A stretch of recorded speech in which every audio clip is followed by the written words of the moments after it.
Assalamualaikum warahmatullahi wabarakatuh. Bismillahirrahmanirrahim. Ila hadratin Nabi Mustafa Rasulillah Sayyidina Muhammadin sallallahu alaihi wasallam wa ala alihi wa sahbihi wa ahli badihil kiram, wa khususan li walidaina wa ajdadina wa jaddatina wa masyayikhina wa asatidina wa aqribaina wa asdiqaina wa liman lahu haqqun alaina, wa khususan li mu'allifi hadzal kitab wa li jami'il mu'allifin wal muhaddisin wal mu'allimin wal muta'allimin wa ila jami' muassisi masjidina hadza sabilillah wa man yu'ammirunahu wa usulihim wa furu'ihim. Al-Fatihah. A'udzubillahi minasyaitonir rajim. Bismillahirrahmanirrahim. Alhamdulillahirabbil alamin. Arrahmanirrahim. Maliki yaumiddin. Iyyaka na'budu wa iyyaka nasta'in. Ihdinas siratal mustaqim. Siratal ladzina an'amta 'alaihim ghairil maghdubi 'alaihim waladdallin. Amin. Bismillahirrahmanirrahim. Ayyuhas shaimun was shaimat rahimakumullah. Alhamdulillah kita bisa melanjutkan kajian hadis Arba'in Nawawiyah. Kita sore ini sampai pada hadis ke-19. Al-hadis at-tasi' asyara, menerangkan tentang aunullahi ta'ala wa khifduhu wa nasruhu wa ta'yiduhu, tentang pertolongan Allah, penjagaan Allah.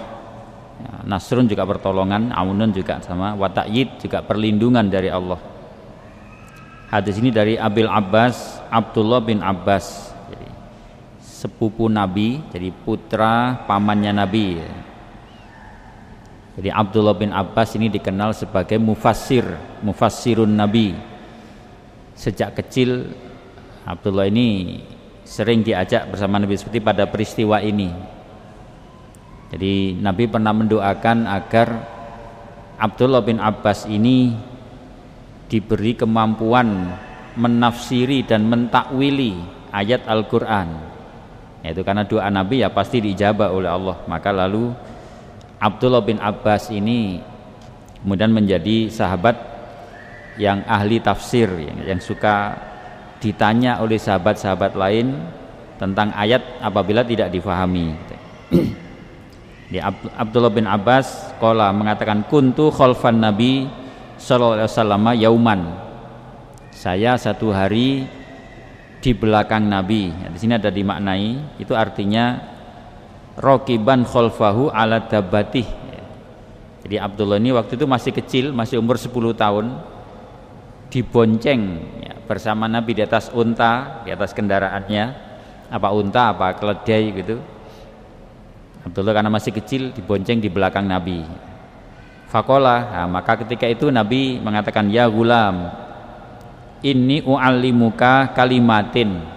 Jadi waktu itu masih kecil, Nabi sudah mengajarkan, ini utamanya konsep akidah ya. Wahai anak muda, ya gulam itu karena masih muda, saya mau mengajari kamu beberapa kalimah. Yang pertama, ikhfadillah yahfadka. Jagalah Allah, niscaya Allah akan menjaga kamu. Apa maknanya ini? Jagalah ajaran-ajaran Allah ini. Apa yang diperintah oleh Allah, lakukan dengan sebaik-baiknya. Apa yang dilarang oleh Allah, jauhilah. Itu namanya menjaga Allah. Jadi menjaga ajaran Allah. Maka yahfadka, maka Allah pasti menjaga kamu. Yang kedua, ihfadillah tajiduhu tujahaka. Jagalah Allah, sama dengan pertama. Maka tajidu, kamu mendapati Allah, tujahaka ay amamaka, maka Allah akan ada di depanmu. Di depan ini maksudnya membimbing kamu, menuntun kamu, menunjukkan jalan hidupmu, bahkan juga melindungi kamu dari arah depan gitu. Berikutnya, idza sa'alta fas'alillah. Jadi terusannya nasihat Nabi kepada Abdullah bin Abbas, kalau kamu minta apa-apa, minta sesuatu, fas'alillah, mintalah kepada Allah. Wa idza sta'anta fasta'in billah. Kalau kamu minta pertolongan, minta tolonglah kepada Allah. Nah, jadi ini konsep akidah yang ingin ditanamkan Nabi kepada Abdullah bin Abbas ketika masih sangat muda ya, masih anak-anak ini. Jadi Nabi seperti halnya tugas utama beliau sejak awal menyampaikan risalah ini, tentu yang pertama meneguhkan akidah para sahabat atau umatnya, termasuk yang masih muda ini, jadi diluruskan akidahnya. Kemudian beliau melanjutkan, wa'lam annal ummata lawijtama'at ala ayyam fa'uka bi syai'in lam yanfa'uka illa bi syai'in qad katabahullah laka.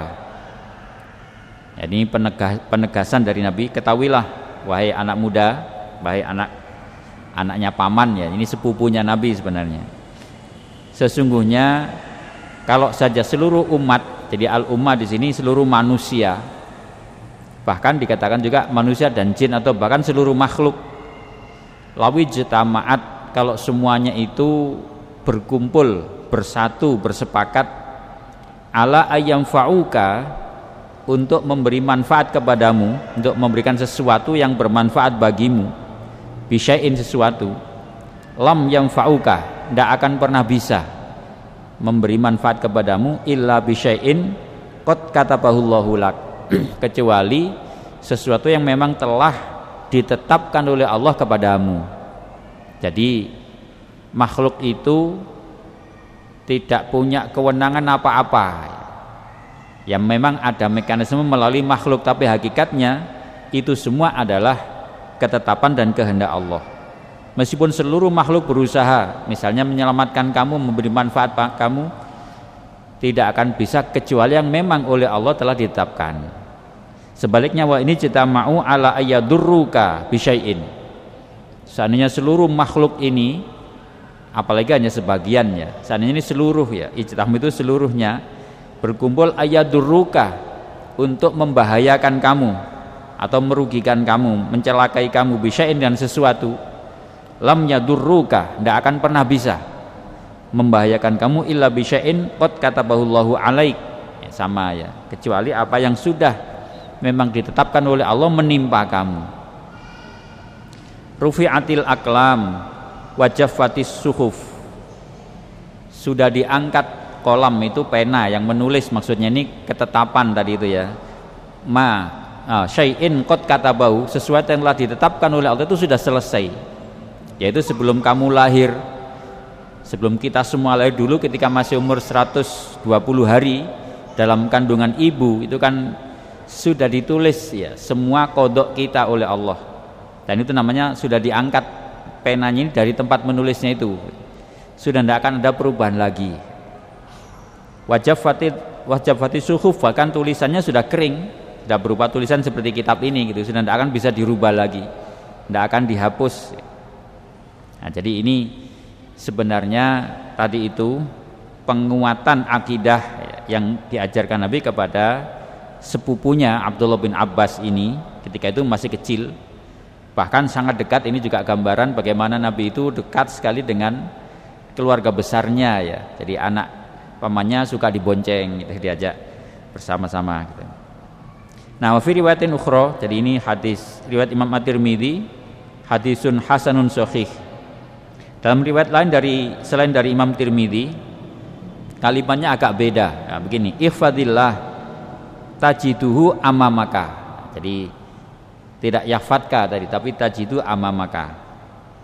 Jagalah Allah, niscaya Allah, kamu mendapati Allah di depanmu. Ta'arraf ilallah firrokhoi ya'rifka fisyiddah, selalulah mengenal Allah ketika kamu longgar. Ar-rokho itu dalam kondisi baik, sehat, sukses, selamat. Kalau kamu mengingat Allah, maka ya'rifka fisyiddah, ketika kamu dalam kondisi sulit, berat, bahaya, Allah akan mengenali kamu, maksudnya ditolong. Wa'lam annama akhta'aka lam yakun liyusibaka, ketahuilah bahwa apa yang memang luput, akhta' itu tidak mungkin mengenai kamu, lam yakun liyusibak, tidak akan pernah bisa mengenai kamu. Jadi misalnya sesuatu yang sepertinya membahayakan, kalau memang itu bukan ketetapan Allah, ya tidak. Kita sering melihat ya, apa itu, di televisi misalnya ada on the spot itu, ada yang orang dalam bahaya. Menurut perhitungan mestinya sudah mati, ternyata tidak gitu. Hanya selisih 1 senti aja. Misalnya ada mobil nabrak atau apa gitu ya. Itu banyak yang bisa pas direkam gitu.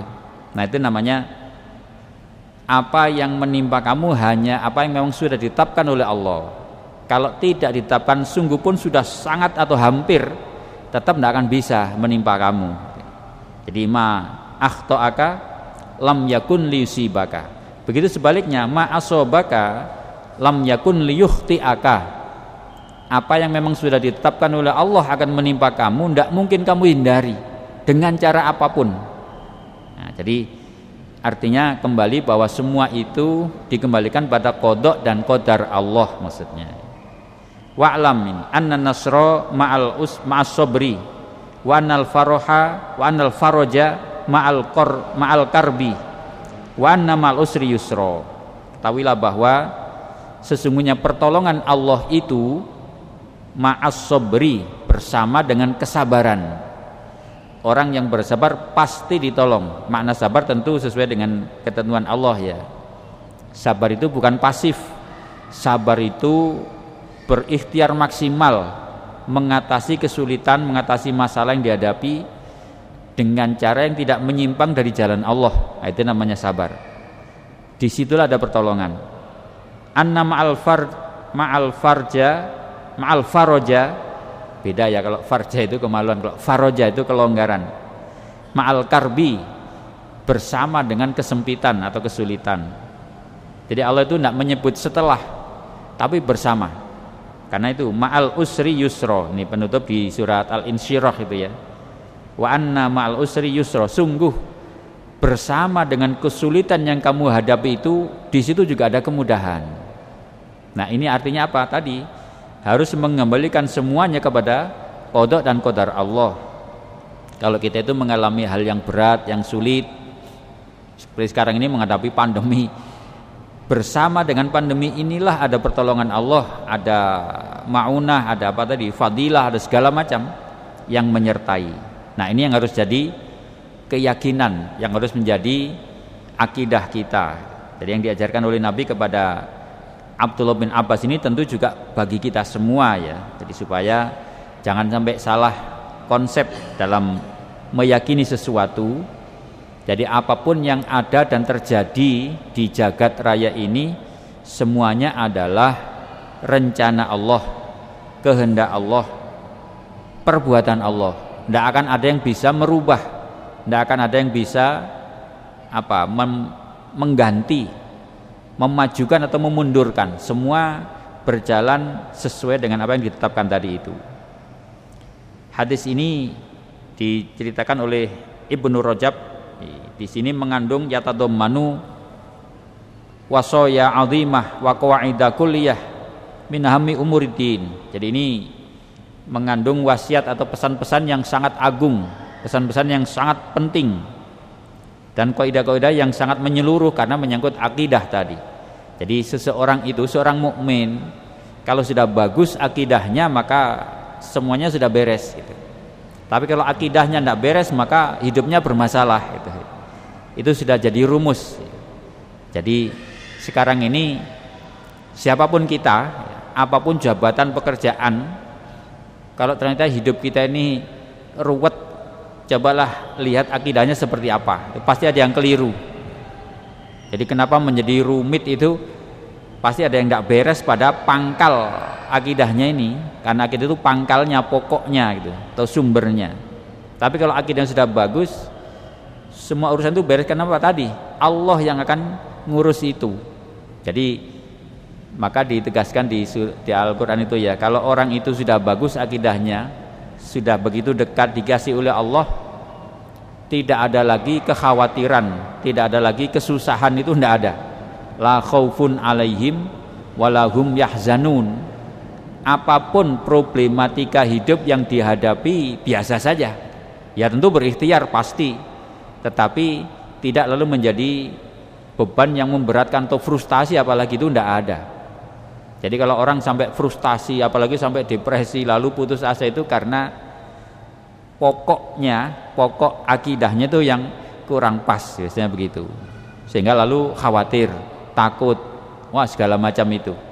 Itu karena akidahnya yang kurang tepat. Makanya Nabi sejak kecil menanamkan itu ya, kepada satu ini Abdullah bin Abbas. Hatta qala ba'dul ulama tadabbar hadal hadis. Tadabbar tu hadal hadis fa'adhashani wa qaddat atis dan seterusnya. Jadi bahkan seorang ulama ketika saya merenungkan hadis ini sungguh sangat iddahasya itu berguncang, sangat mengguncang hati saya. Bergetar atau apa, pokoknya sangat berkesan bagi saya. Jadi ini satu hadis yang intinya adalah menanamkan tadi itu akidah. Jadi sesuai judulnya, semua pertolongan itu dari Allah, penjagaan, perlindungan itu semuanya dari Allah. Maka tadi itu kata Nabi, kalau kamu minta apa-apa, mintalah kepada Allah. Jangan minta ya kalau kepada yang lain itu sebagai prosedur, misalnya ya sebagai pegawai minta kenaikan gaji ya pada atasan, tapi itu prosedur saja, jangan diyakini, maksudnya jangan mengandalkan itu. Minta kepada Allah dulu. Bisa jadi kalau kita mintanya kepada Allah, kita belum bilang kepada atasan sudah dinaikkan gaji kita gitu. Kan Allah yang lebih tahu. Nah, jadi jangan mengandalkan selain Allah. Ini ada di situ ya. Jadi istanada kalau misalnya tadi istilahnya itu.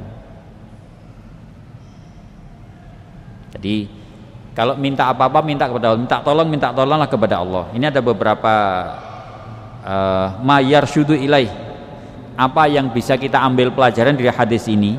Pertama, ihtimamun Nabi bitaujihil ummah. Pertama yang tadi, bahwa Nabi mengingatkan siapapun makhluk ini atau apapun makhluk ini tidak akan pernah bisa memberi manfaat atau merugikan kamu kecuali yang memang sudah ditetapkan oleh Allah tadi.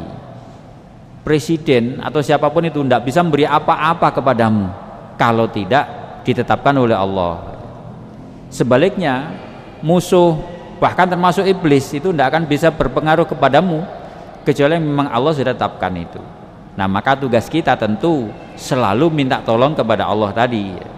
Jadi selalu mendekat, kita tahu kita ini punya musuh setiap saat mengincar kita, melihat kita, yaitu iblis dan anak keturunannya itu.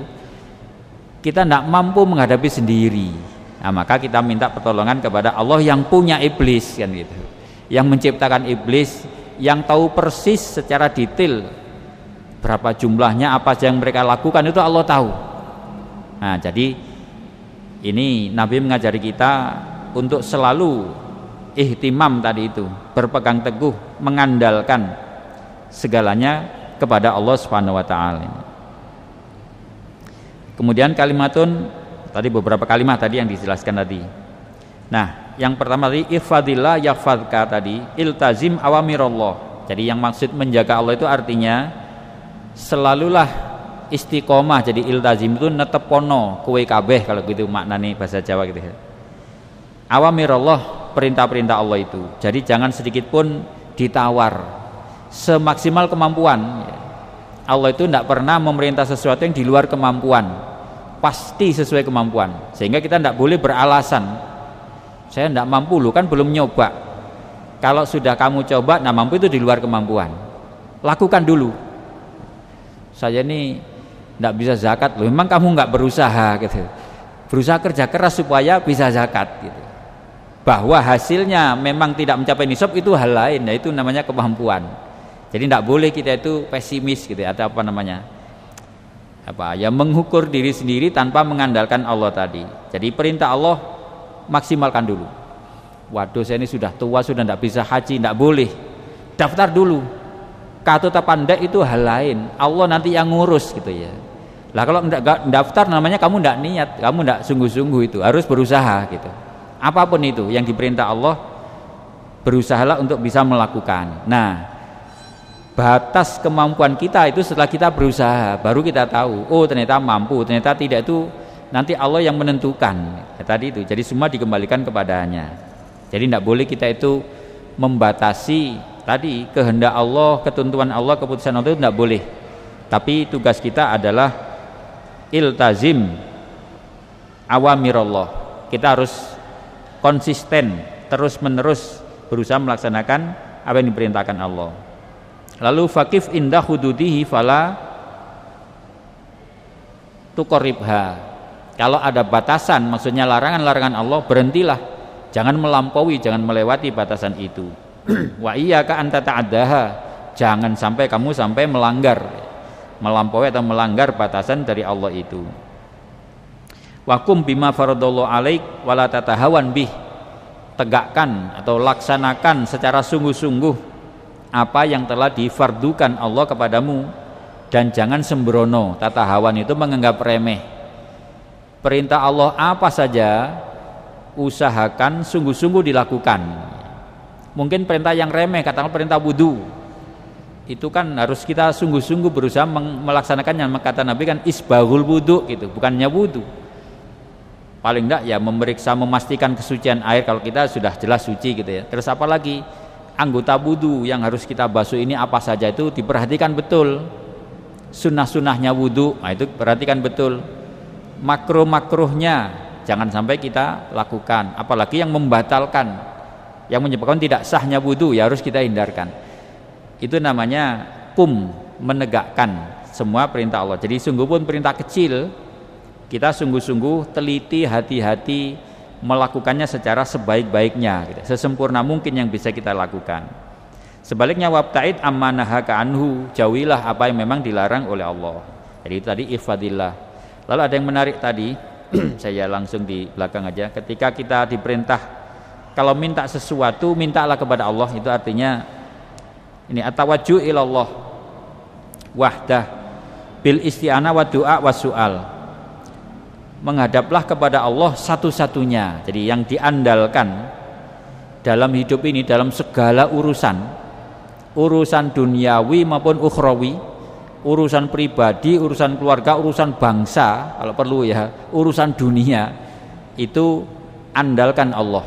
Jangan mengandalkan yang lain, karena yang lain tidak akan mampu. Bahkan kita ini ngurus diri sendiri saja tidak mampu kan gitu ya. Kita itu tidak bisa mengandalkan ilmu, kekuatan atau apa, kita itu tidak bisa. Hanya Allah yang bisa ngurus. Itu makanya tadi fa idza sa'alta fas'alillah wa idza sta'anta fasta'in billah. Jadi wajihu Rasulullah SAW ibnu ammi, jadi Nabi mengarahkan misanannya ini Abdullah bin Abbas ini, waman ala tariqi minal mu'minin, dan tentu kepada semua orang mukmin, ayyakuna tawajjuhahu daiman wa abadan ilallah subhanahu wa ta'ala, bahwa harapannya seumur hidup dan selamanya hanya kepada Allah saja, al-aliyil qadir, yang maha tinggi, yang maha kuasa. Minhu wahdahu yatlubul al-ata, hanya satu-satunya dari Allah berharap segala pemberian. Jadi apapun harapan kita, sandarkan dan gantungkan kepada Allah. Bala yastamidul auna min ghairih. Nah ini, jangan mengandalkan pertolongan dari selain Allah.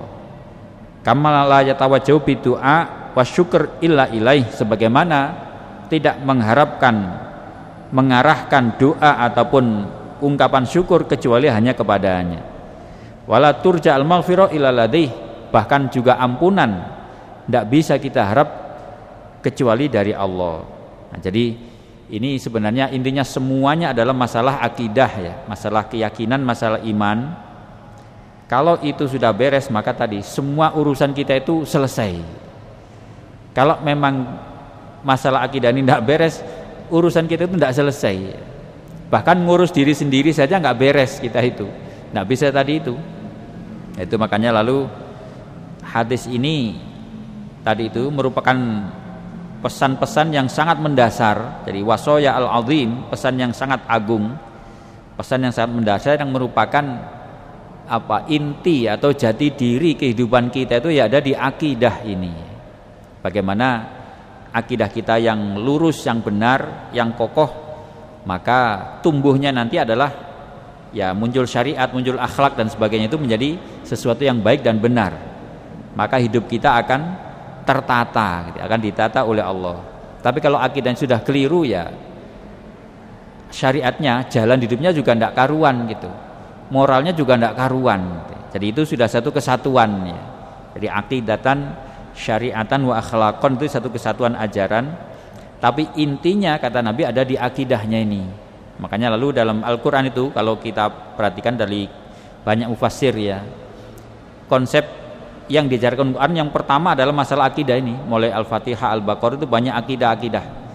Termasuk ketika Allah menyampaikan cerita-cerita di dalam Al-Qur'an itu juga untuk meluruskan akidah kita. Cerita tentang Bani Israel, cerita tentang kaum-kaum terdahulu itu kan sebagian besar adalah untuk meluruskan dan menguatkan akidah atau iman kita ini. Nah, maka kalau sudah benar dan kuat, baru diajak untuk melaksanakan tadi perintah-perintahnya, apa yang diperintahkan. Jadi kalau kita itu melaksanakan perintah Allah atau syariat Allah berdasarkan akidah yang benar, itu pasti nyaman gitu. Tetapi kalau memang akidahnya nggak benar, itu perintah itu terasa beban kan gitu ya. Coba kita ini kalau melaksanakan perintah apa misalnya, sholat misalnya, males, aras-arasen gitu ya, pegel.